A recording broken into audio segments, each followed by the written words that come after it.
Everybody, Dan Illman, Ashley Mailloux, two nice graded stakes races on Woodbine's Tapeta on Saturday for fillies and mares. We'll kick things off with race number 9.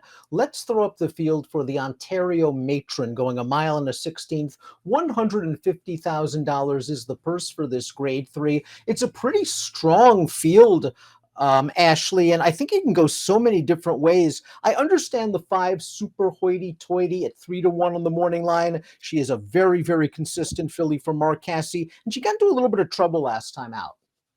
She did, and I think, she's been on the shelf since then, so maybe they've been waiting and taking their time, or maybe she needed the time off. She did just have only those 3 starts in 2023, but obviously loves the surface up at Woodbine, has been consistent throughout her career, but a lot of these runners either have really great local races or they're coming in. Jack Sisterson's bringing a horse, a couple of other horses shipping up from this event for Jonathan Thomas and even for John Bork. So I think it becomes a really interesting field. And as we've mentioned, it's a big field. And pace could really make the race because on the first pass, I thought there was a lot of speed. Timeform US believes that this race will have a fast pace. The number 11 Strega has been on the lead in her last 2 starts at the pace call. She is very fast. But Do You Love Me is quick. Super Hoity-Toity has a good amount of tactical speed. And there are some others in here that can make their presence felt early. Even the horse like the number 9 Devil's Bit or the 10 Angelou.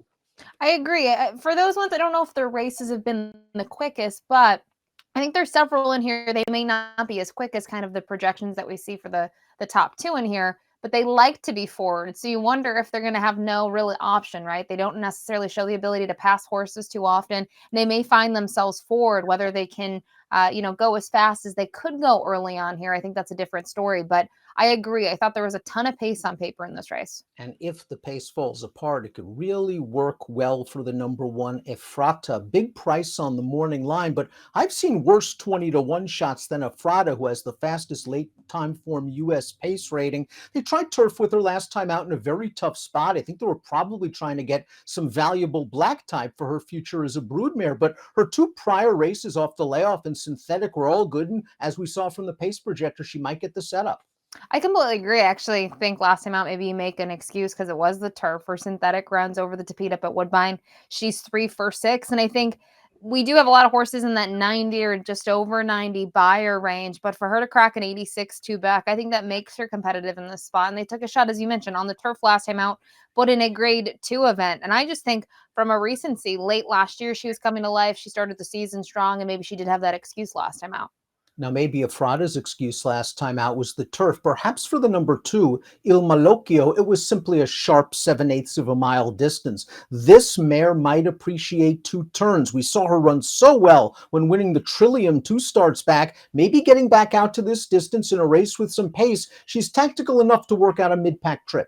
I agree. I think the stretch out should really help her chances. And she's been a consistent type throughout her career. But when I looked at this field and saw there was a lot of pace, her running style to me was appealing because she can be tactical or she can close from off of it. And even last time out, she did try to make an impact late. She rounded out the try, but I just wasn't really able to keep up with the top 2. And she's going to have to face one of them again, Millie Girl, who draws more to the outside. But I think she's been handled pretty nicely this year. She is just 1 for 4, but she's been able to put in some really big performances. And it might come down to trip, which might suit her well here.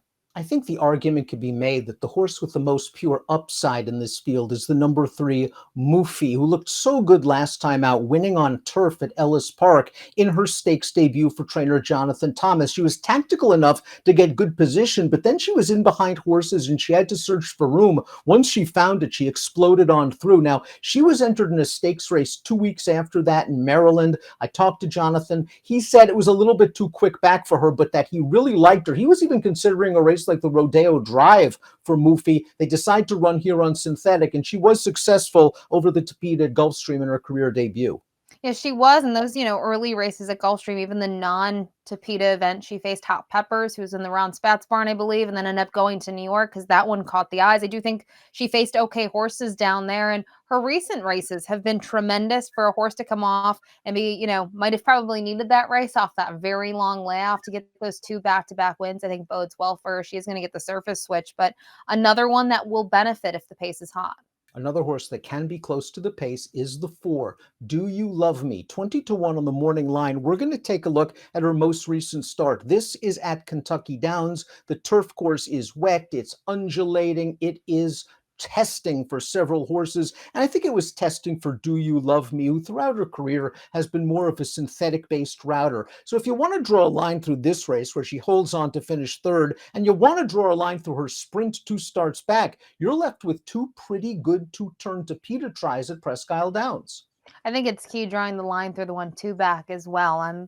She took some respect in the satin and lace, but for the fractions that they set, she likes to be more forward. She just had no shot of being forward. She's just not that quick, in my opinion, especially at the 3/4 distance. But going down the page, yeah, she's got a slew of wins at Presque Isle this year, mainly around 2 turns, and she's gotten to the front, has had enough left in the tank last. I do think, though, this is still going to be a class test for her based on those races at Presque Isle. The 5 is Super Hoity-Toity. She's a multiple stakes winner, and she's rock solid, really no matter the distance. She can step going 7/8. I think this is her distance, though. A mile and a 16th. She just missed last time out as the favorite against Illman. She was up close to the pace that day, but she's been very effective from off of it, and I think Patrick Husbands will take her back. I think so. I think that'll be the right move. I know more recently she has been more forward in those last two, but go down the page, especially after the long layoff. She's been closing from off of it, and we know the talent's there. I just think she's such a short price here, and a group of horses, I should say, a bunch of them that have a live shot. She's 3-1 on the morning line. Could I see her going off potentially a little lower? I think there is the possibility, knowing the duo that's kind of at the hands here, Mark Casse and Patrick Husbands. And, you could kind of question why she went on the shelf a little early, but last year she only had 4 starts as well, and that's kind of been her campaign. So maybe it is a positive sign that she has had that time to regroup. Whimsical Dance is the number 6, and she started her career with a little bit of buzz. She won 2 out of her first 3 starts. In the race she lost, she was favored in the Wonder Wear and only start number 2. Now, she went to the layoff. She came back this year at 4, and I'm just not sure she's come back as the same horse. She ran okay on the synthetic 3 starts back, but I'm still waiting for that breakthrough effort, and I'm starting to get impatient. I agree. I think the start 3 back, she chased a pace that wasn't quick, and Devil's Bit was pretty comfortable in that spot. But the last 2, even though they've been on the turf and they've been at a mile and a 16th and a mile and an 8th, there's not enough for me to start looking at those races and saying that I see her really rebounding in this spot. I think the spot's too difficult, and would have been nice to see her get a win earlier in the season, but it just hasn't panned out in 2023. Although the 7 Saratoga Vision has won around 2 turns, I'm beginning to get the feeling that she's most effective as a one-run sprinter. As we saw last time out, going 7/8 of a mile, dropped into an allowance race. She got a beautiful trip behind a fast pace. The rail is always there for Rafael Hernandez, and she flies on home with a 90 Beyer speed figure. She might get the right setup again, but it's different closing at a mile and a 16th than at 7.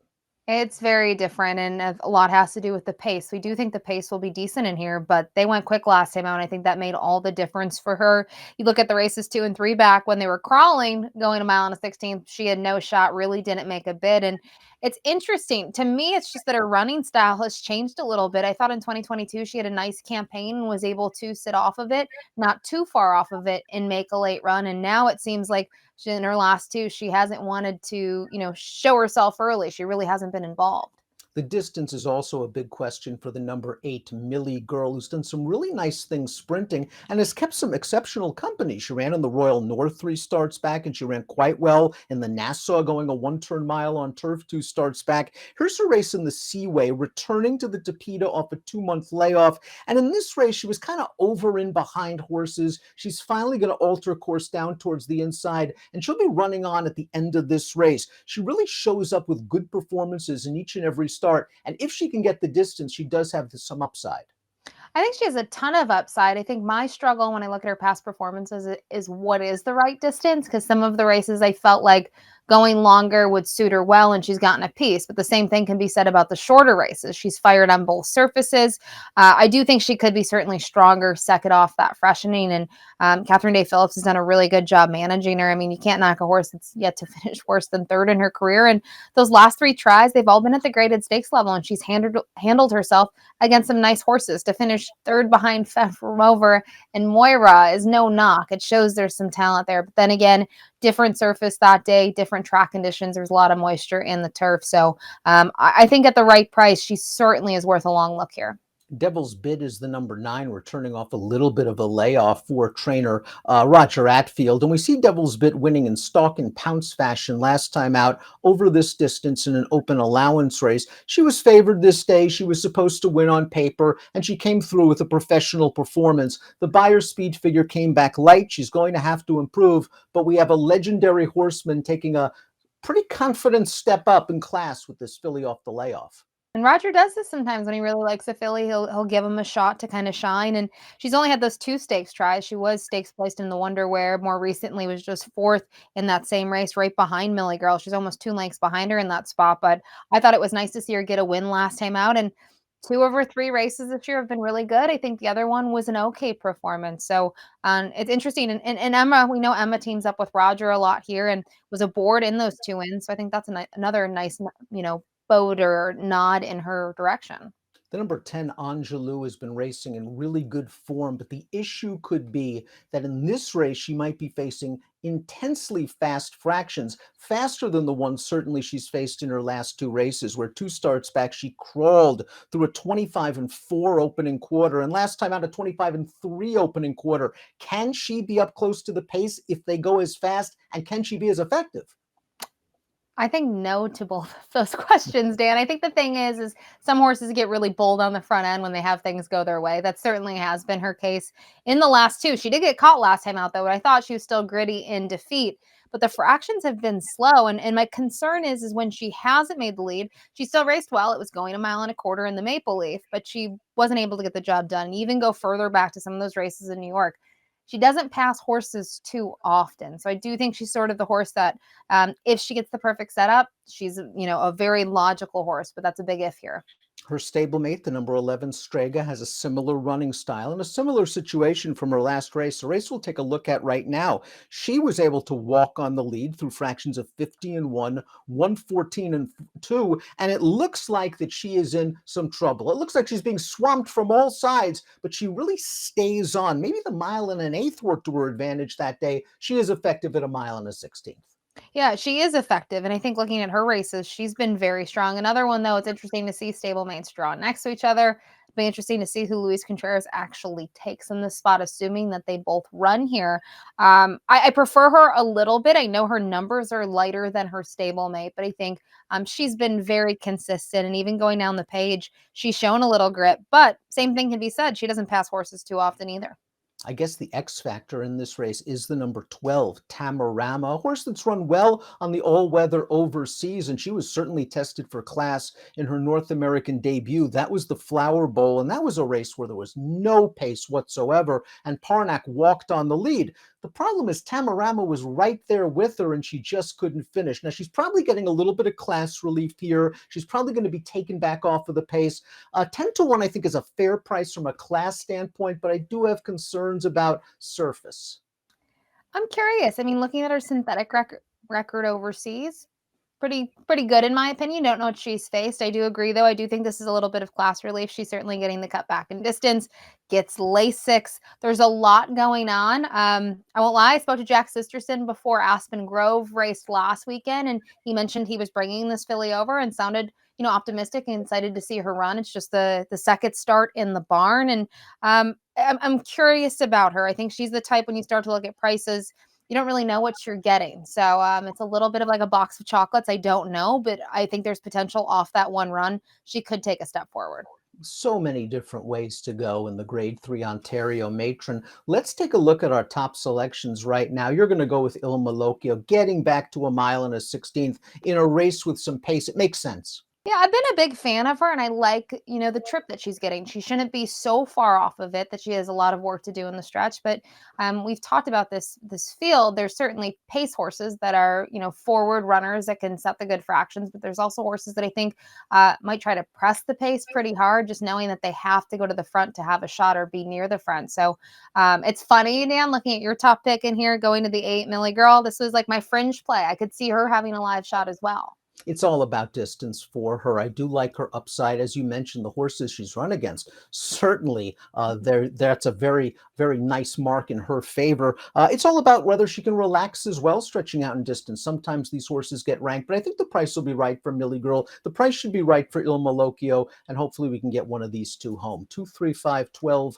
for Ashley, 8-3-12-7 for me. It is the Ontario Matron, one of two graded stakes races at Woodbine on Saturday. Good luck.